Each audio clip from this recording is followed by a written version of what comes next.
اعوذ باللہ من الشیطان الرجیم النبی اولیٰ بالمؤمنین من انفسہم، مومنین کے لیے نبی صلی اللہ علیہ وسلم اپنی جانوں اور اپنے نفسوں سے بھی زیادہ عزیز تر ہیں۔ اللہ اکبر۔ ایک شخص کاتب وحی تھا، مسند احمد میں صحیح سند کے ساتھ یہ روایت موجود ہے، اور وہ بدبخت مرتد ہو گیا اور اس کے بعد نبی صلی اللہ علیہ وسلم کی شان میں گستاخی کرنے لگا، اور وہ کہتا تھا کہ محمد صلی اللہ علیہ وسلم کو وہی علم ہے جو میں ان کو لکھ کر دیتا تھا، نعوذ باللہ من ذالک۔ رسول اللہ صلی اللہ علیہ وسلم نے اس کے لیے بد دعا فرمائی کہ اللہ تجھے قبر میں جگہ نہ دے، یا قبر تجھے جگہ نہ دے۔ وہ شخص مر گیا، اس کو دفن کیا جاتا، قبر میں ڈالا جاتا تو قبر اسے باہر پھینک دیتی۔ بارہا جو ہے اسے کے لیے دوسری قبریں تیسری قبریں کھودی گئیں، قبر اسے اٹھا کر باہر پھینک دیتی۔ اللہ نے اپنے رسول کے گستاخوں کو شروع سے جو ہے وہ ایسی سزائیں دی ہیں۔ اسی طرح سے آپ دیکھیں کہ بدر اور احد، بدر کے اندر ابو جہل، عتبہ، شیبہ، بڑے بڑے گستاخوں کو اللہ تبارک و تعالیٰ نے کیسی دردناک سزا دی، کس طریقے سے ان کا نام و نشان مٹ گیا۔ اور اسی طرح بدر کے قیدیوں میں نضر بن حارث اور عقبہ بن ابی معیط، یہ رسول اللہ صلی اللہ علیہ وسلم کی شان میں بدترین گستاخیاں کیا کرتے تھے۔ بدر کے قیدیوں میں سے صرف یہ دو شخص تھے جن کو رسول اللہ صلی اللہ علیہ وسلم کے حکم سے قتل کر دیا گیا۔ تو گویا کہ تاریخ ہمیں یہ بات بتاتی ہے کہ رسول اللہ صلی اللہ علیہ وسلم نے خود توہین رسالت کرنے والوں کو جو ہے وہ سزائے موت دی ہے۔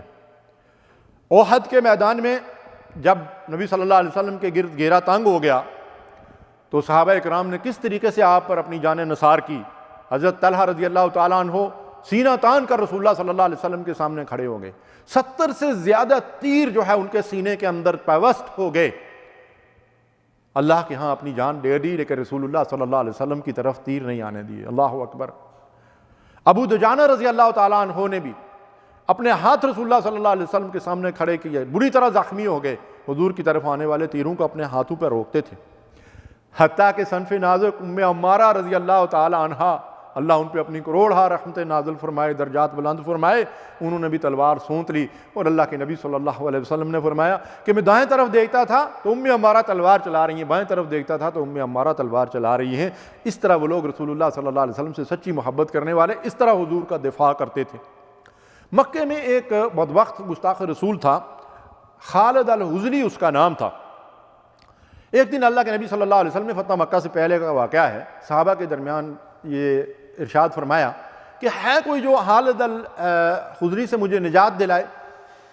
وہ رسول اللہ صلی اللہ علیہ وسلم کے خلاف قصیدے پڑھا کرتا تھا۔ عبداللہ بن انیس رضی اللہ تعالیٰ عنہ ایک نو عمر صحابی تھے، وہ حضور کے پاس حاضر ہوئے، یا رسول اللہ صلی اللہ علیہ وسلم بس آپ اجازت دے دیں میں یہ کام کر لوں گا۔ انہوں نے نہیں کہا یا رسول اللہ صلی اللہ علیہ وسلم ایک دو مددگار چاہیے، فلاں تلوار چاہیے، فلاں چیز، کچھ بھی نہیں، یا رسول اللہ صلی اللہ علیہ وسلم مجھے اجازت دیجیے۔ عاشقان رسول ایسے تھے، اللہ اکبر۔ نکلے وہاں سے، 18 دن کے بعد خالد الحزلی کی گردن لا کر رسول اللہ صلی اللہ علیہ وسلم کے قدموں میں ڈال دی۔ اللہ اکبر۔ صحابہ اس طریقے سے گستاخوں کا تعاقب کیا کرتے تھے۔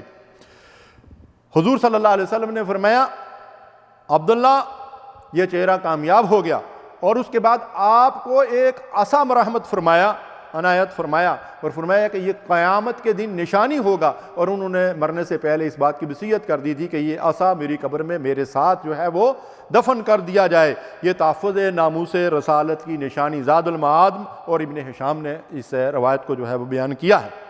ایک یہودی تھا مدینے میں، کعب بن اشرف، وہ بھی رسول اللہ صلی اللہ علیہ وسلم کی شان میں گستاخی کیا کرتا تھا۔ اللہ کے نبی صلی اللہ علیہ وسلم نے صحابہ کو اس بات کا اذن دیا کہ اس شخص کو قتل کر دیا جائے۔ حضرت مسلمہ رضی اللہ، محمد بن مسلمہ رضی اللہ تعالی عنہ اپنے دو ساتھیوں کے ساتھ گئے اور اس شخص کو قتل کر کے اس کی گردن تن سے جدا کر دی۔ آج بعض لوگ کہتے ہیں کہ گستاخ رسول کی جو سزا ہے وہ مسلمانوں کے لیے ہے، کافروں کے لیے نہیں ہے۔ میں ذرا ان سے پوچھنا چاہتا ہوں کہ کیا ہے یہ کعب بن اشرف مسلمان تھا جس کے قتل کے لیے رسول اللہ صلی اللہ علیہ وسلم نے خود صحابہ کو بھیجا؟ کیا خالد الحزلی مکے میں مسلمان تھا جس کے قتل کے لیے رسول اللہ صلی اللہ علیہ وسلم نے حضرت عبداللہ بن انیس رضی اللہ تعالیٰ عنہ کو اجازت دی؟ ابو داؤد اور مسند احمد کی روایت ہے، ایک نابینا صحابی نے نبی صلی اللہ علیہ وسلم کی شان میں گستاخی کرنے والی یہودی عورت کا گلا دبا کر اس کو جہنم واصل کر دیا۔ اس کا مقدمہ حضور کی عدالت میں آیا، اللہ کے نبی صلی اللہ علیہ وسلم نے فرمایا کہ اس کا خون رائے گاں ہے۔ اور ابو داؤد اور مسند احمد اور نسائی کی روایت ہے کہ ایک صحابی نے اپنے 2 بچوں کی ماں، اس کی لونڈی تھی جس سے اس کے 2 بچے تھے، وہ رسول اللہ صلی اللہ علیہ وسلم کی دشنام ترازی کی وجہ سے حضور کے شان میں گستاخیاں کیا کرتی تھی، تو اس نے اس کو قتل کر دیا۔ نبی صلی اللہ علیہ وسلم کو اس کی خبر کر دی، حضور نے فرمایا کہ اس کا خون رائے گاہ۔ آپ جانتے ہیں کہ نور الدین زنگی کا واقعہ بڑا مشہور ہے، وہ عیسائی جو بیس بدل کر مدینے میں داخل ہوئے تھے اور رسول اللہ صلی اللہ علیہ وسلم کا جسد مبارک نکال کر اس کی بے حرمتی کرنا چاہتے تھے، نور الدین زنگی نے ان کو جو ہے وہ مدینے میں جہنم واصل کر دیا تھا، اور اس کے بعد رسول اللہ صلی اللہ علیہ وسلم کی قبر مبارک کے گرد جو ہے وہ سیسا اور دانتیں پگھلا کر ایک مضبوط آہنی دیوار جو ہے وہ بنا دی تھی۔ اللہ اکبر۔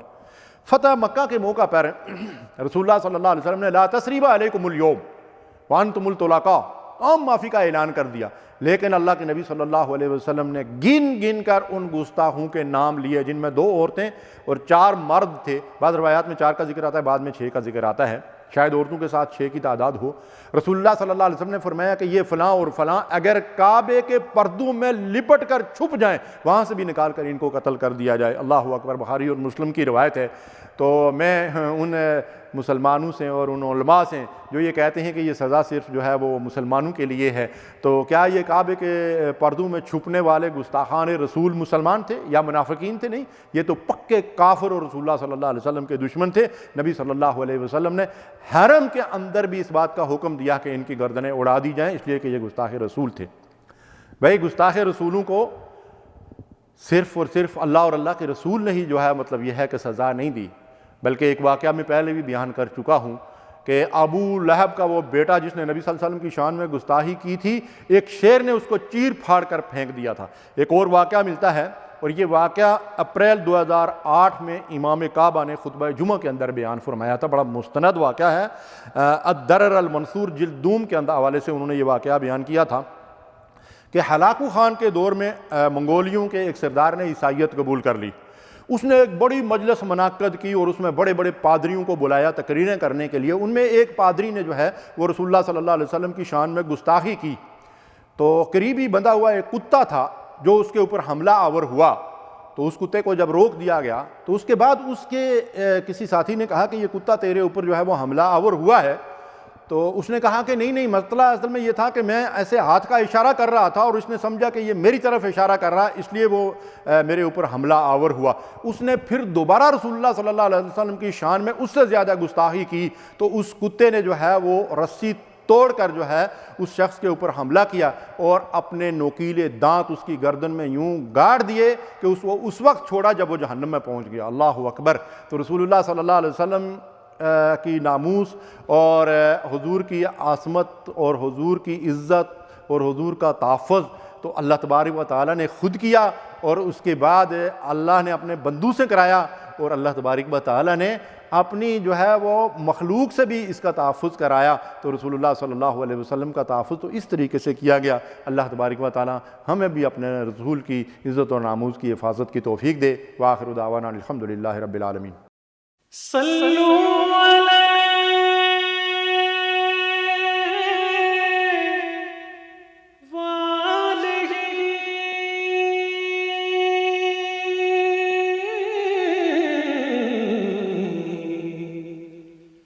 صلوا